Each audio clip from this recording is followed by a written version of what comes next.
అక్రమ కట్టడాలపై కొరడా జులిపించింది హైడ్రా. ఏప్రిల్ పరిధిలోని అక్రమ నిర్మాణాలు చేపట్టిన వాటిని కూల్చివేశారు అధికారులు. స్థానికుల ఫిర్యాదుతో యాక్షన్లోకి దిగింది హైడ్రా. అక్రమ నిర్మాణాలు కూల్చివేతలతో స్థానికులు హర్షం వ్యక్తం చేస్తున్నారు.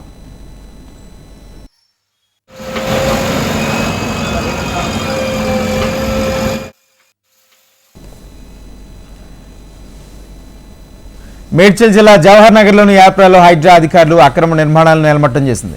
స్థానిక నాగిరెడ్డి కుంట నాలాకు ఆనుకుని బఫర్ జోన్లో నిర్మాణాలు చేశారు. సర్వే నెంబర్ 14, 32లోని ప్రభుత్వ భూమిలో డిఎన్ఆర్ ఫంక్షన్ హాల్ నిర్మాణం చేశారు. ప్రైవేట్ స్థలానికి చెందిన సర్వే నెంబర్లలో నిర్మించినట్లు కోర్టుకు తప్పుడు సమాచారం ఇచ్చి స్టేటస్కు ఆర్డర్ తెచ్చుకున్నారు. సర్వే నెంబర్ 14లోని 16 గుంటలు, 32లో 2 ఎకరాలు 17 గుంటల కబ్జా చేసినట్లు స్థానికులు కొన్నేళ్లుగా అధికారులకు ఫిర్యాదు చేస్తూనే ఉన్నారు. ఫంక్షన్ హాల్ మొత్తం భాగంపై నిర్మాణదారుడు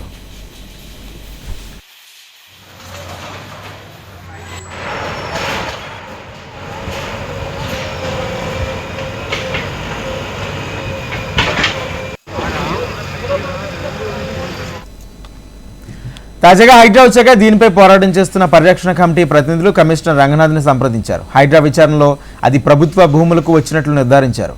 ప్రభుత్వ భూమి సర్వే నెంబర్ 14, 32 పరిధిలోకి వచ్చిన ఫంక్షన్ హాల్లోని కొంత భాగాన్ని కాంపౌండ్ వాల్ను హైడ్రా అధికారులు కూల్చివేశారు. జీహెచ్ఎంసీ యాక్ట్ 405 ప్రకారం నాగిరెడ్డి కుంట నాలాకు ఆనుకుని ఉన్న భూమిలో నిర్మించిన వాటిని కూల్చివేసినట్లు అధికారులు తెలిపారు. కోర్టు స్టే ఆర్డర్ ఉన్న సర్వే నెంబర్ 25లో కూల్చివేతలు చేపట్టలేదని అధికారులు స్పష్టం చేశారు. కబ్జాకు గురైన స్థలం విషయంలో 8 ఏళ్లుగా పోరాటంతో హైడ్రాతో ఫలించిందని పరిరక్షణ కమిటీ ప్రతినిధులు ఆనందం వ్యక్తం చేస్తున్నారు. హైడ్రా చర్యలపై హర్షం వ్యక్తం చేశారు. ప్రభుత్వ కబ్జాలో ఉన్న మిగతా భూములను కాపాడాలని భూముల పరిరక్షణ కమిటీ ప్రతినిధులు కోరారు.